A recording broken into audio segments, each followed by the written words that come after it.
जो कार्रवाई आज आम आदमी पार्टी के नेताओं के ऊपर की जा रही है, क्या कुछ कहें? एक तरफ तो आप कह रहे हैं कि घोटाले की जांच हो रही है, दूसरी तरफ ये निकल कर आ रहा है कि इस पूरी जांच में ही घोटाला है। 2024 के लोकसभा चुनाव को लेकर, क्योंकि परिणाम कुछ उल्टे भी हो सकते हैं। नहीं, देखिए, बौखलाहट तो उनकी पूरी है। जैसे इंदिरा गांधी जी की इमरजेंसी के बाद थी, वही काम अब भारतीय जनता पार्टी करने लग गई है। इतनी जगह भी भाजपा ने सरकार बनाई है, सिवाय घोटाले के, सिवाय विधायक खरीदने के, और कैसे बनाई है? ईवीएम में जो अब बताया जा रहा है कि आज भारत के अंदर जो ईवीएम बन रही है वो बेल कंपनी बना रही है, भारत इलेक्ट्रॉनिक्स लिमिटेड। लेकिन बेल के चारों डायरेक्टर किसके हैं?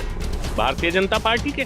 कांग्रेस और भारतीय जनता पार्टी में ईवीएम को लेकर समझौता हुआ। सभी लोग कहते हैं कि भाजपा और कांग्रेस जो है मौसेरे भाई है। तो कहीं ना कहीं एक समझौता इनके अंदर ये ऐसा हुआ था दोनों दलों के बीच में कि कुछ दिन तुम राजनीतिक सत्ता पर कब्ज होंगे तो कुछ दिन हम होंगे। बिल्कुल है, स्पष्ट दिखाई दे रहा है। 2024 के लोकसभा चुनाव से पहले एक बार फिर भारतीय जनता पार्टी की केंद्र सरकार ने विपक्षी दलों पर ईडी की कार्रवाई शुरू कर दी है। अगर आज सुबह सवेरे की बात करें तो सुबह से आम आदमी पार्टी के करीब 20 ठिकानों पर छापेमारी की जा रही है। खास बात यह है कि जो मुख्यमंत्री अरविंद केजरीवाल हैं, उनके निजी सचिव, उनके अर्धदलीय समेत कई ऐसे फोर्थ क्लास कर्मचारी भी हैं जिनके यहाँ पर ये छापेमारी की गई है। हालांकि छापेमारी में अभी तक ऐसा कोई भी संदिग्ध सामान नहीं मिला है, संदिग्ध नकदी नहीं मिली है जिसके बारे में कुछ कहा जा सके। इस पर बात करने के लिए हमारे साथ आम आदमी पार्टी के वरिष्ठ नेता योगेश दहिया जी, उनसे बात करेंगे और जानने की कोशिश करेंगे कि जिस तरह से केंद्र सरकार के द्वारा आम आदमी पार्टी के नेताओं के ऊपर इस तरह की कार्रवाई की जाती है, उस पर लेकर क्या कहेंगे। सबसे पहले दहिया जी, आपका स्वागत है न्यूज़ 14 टुडे में। और जो कार्रवाई आज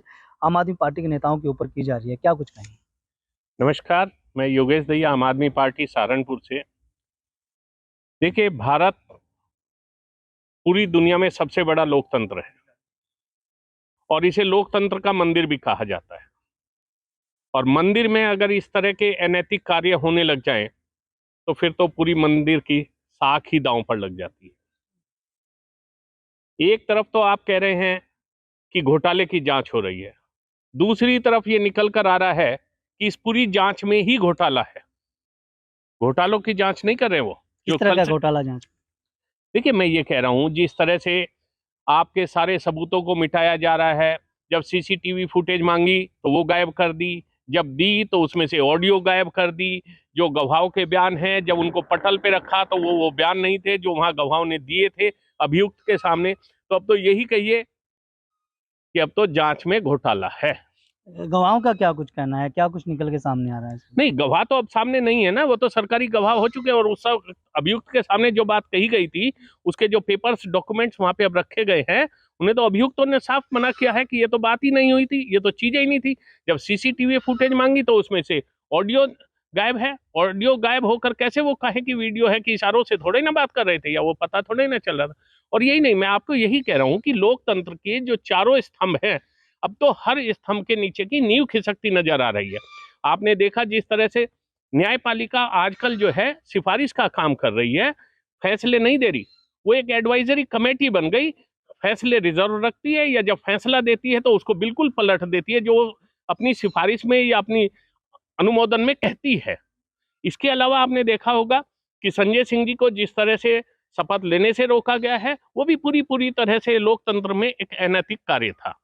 क्योंकि जिस तरह से कहा गया कि उनको मॉनिटरिंग कमेटी, वो प्रिविलेज कमेटी के पास वो केस है, वो तो उनके पिछले सत्र का था, वो तो खत्म ही हो चुका था। ये तो बिल्कुल ही नई शपथ लेनी थी। इस पर उसको लेकर रोकना, ये भी एक लोकतंत्र की नींव को खिसकाने की बात है। नहीं, ऐसा तो नहीं है भारतीय जनता पार्टी अब बौखला गई हो 2024 के लोकसभा चुनाव को लेकर, क्योंकि परिणाम कुछ उल्टे भी हो सकते हैं। नहीं, देखिए, बौखलाहट तो उनकी पूरी है। जैसे इंदिरा गांधी जी की इमरजेंसी के बाद थी, वही काम अब भारतीय जनता पार्टी करने लग गई है। उत्तराखंड की सरकार बनाने से लेकर, असम की सरकार बनाने से लेकर, गोवा की सरकार बनाने से लेकर, जितनी जगह भी भाजपा ने सरकार बनाई है, सिवाय घोटाले के, सिवाय विधायक खरीदने के, और कैसे बनाई है? सबको पता है कि हाँ, भाजपा पूरी तरह से जो है अनैतिक कार्यों में लगी हुई है। हाँ, लेकिन ईवीएम में जो अब बताया जा रहा है कि ईवीएम में से गिनती होती है, ईवीएम से वोटिंग होता है, तो उसके बाद फिर इस तरह के परिणाम आते हैं चुनाव में। देखिए, मशीन कभी गलत नहीं होती। मशीन को बनाने वाला, मशीन को चलाने वाला, मशीन के सिस्टम को करने वाला, वो गलती कर सकता है। आज भारत के अंदर जो ईवीएम बन रही है वो बेल कंपनी बना रही है, भारत इलेक्ट्रॉनिक्स लिमिटेड। लेकिन बेल के चारों डायरेक्टर किसके हैं? भारतीय जनता पार्टी के। तो वो जैसा कहेंगे वैसा होगा। तो ईवीएम अपने आप में घोटाला नहीं है, ईवीएम को चलाना, ईवीएम को बनाना अपने आप में घोटाला है, क्योंकि उसके चारों डायरेक्टर आज भारतीय जनता पार्टी के। अब से 10 साल पहले अब अरविंद केजरीवाल ने भी अभी पिछले दिनों में कहा है कि कांग्रेस और भारतीय जनता पार्टी में ईवीएम को लेकर एक समझौता हुआ था। वो क्या कुछ समझौता था जो अरविंद केजरीवाल जी देश की जनता को बताना चाहते नहीं, साफ साफ सीधा है। देखिए, सभी लोग कहते हैं कि भाजपा और कांग्रेस जो है मौसेरे भाई है, एक राज करता है, एक ठेकेदारी करता है। फिर दूसरे को जब एंटी इनकम्बेंसी होती है, जनता का थोड़ा सा नजला दिखाई देता है, तो फिर दूसरा जो है वो राज करने लगता है, और जो पहला राज कर रहा होता है वो ठेकेदारी करने लग जाता है। तो कहीं ना कहीं एक समझौता इनके अंदर ये ऐसा हुआ था दोनों दलों के बीच में कि कुछ दिन तुम राजनीतिक सत्ता पर काबिज होंगे तो कुछ दिन हम होंगे। बिल्कुल है, स्पष्ट दिखाई दे रहा है। आप देख लीजिए कहीं भी, चाहे वो कांग्रेस का जो है हमारे साथ सबसे पहला जो है दिल्ली का राज कराने की बात थी, 48वें दिन तक वो साथ रहे, और 49वें दिन जो है वो पलट गए थे कि नहीं हम तो भाजपा के साथ जाएंगे। अभी जो कुछ हो रहा है चंडीगढ़ चुनाव में हो रहा है या वो सब है, वो दिखाता है कहीं ना कहीं तो मिली भगत है। ईडी की जांच चल रही है, लगातार कार्रवाई हो रही है, छापेमारी चल रही है, जांच पड़ताल हो रही है।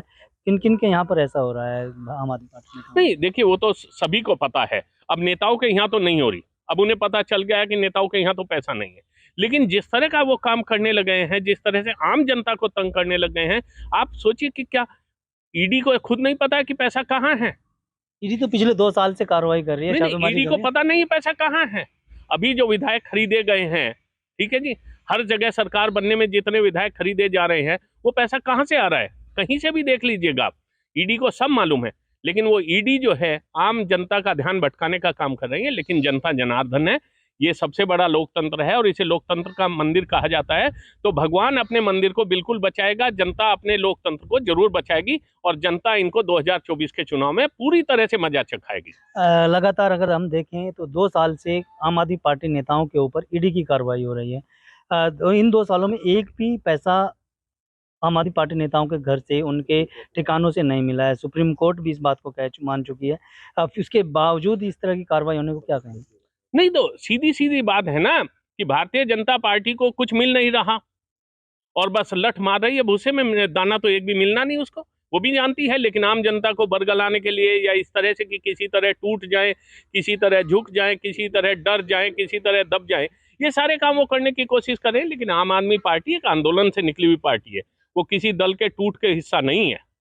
कहीं ऐसा तो नहीं है कि दिल्ली की सत्ता पर अब काबिज होने की फिराक में हो भारतीय जनता पार्टी?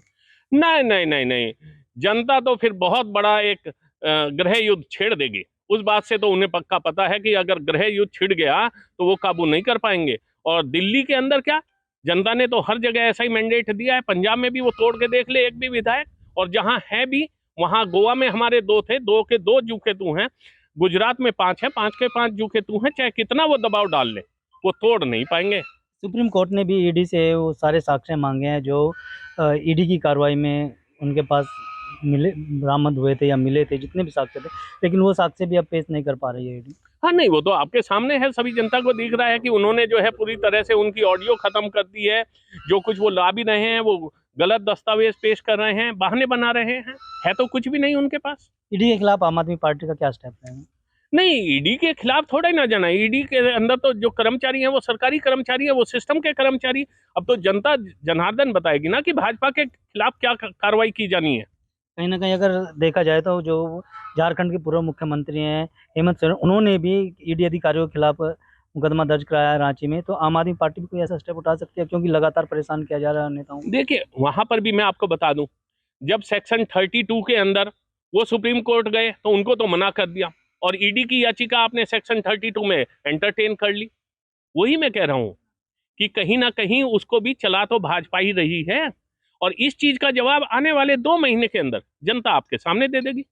बहुत बहुत धन्यवाद योगेश दहिया जी। ये थे हमारे साथ आम आदमी पार्टी के वरिष्ठ नेता योगेश दहिया जी, सहारनपुर से हैं, और इन्होंने न्यूज़ 14 टुडे से बातचीत में साफ कर दिया है कि जिस तरह से भारतीय जनता पार्टी के द्वारा ईडी के अधिकारियों को का सहारा लेकर के विपक्ष दल के नेताओं को परेशान किया जा रहा है, तो उसका खामियाजा अब उनको लोकसभा चुनाव में भुगतना पड़ेगा।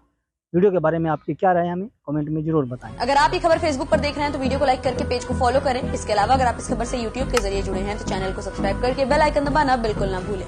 नमस्कार।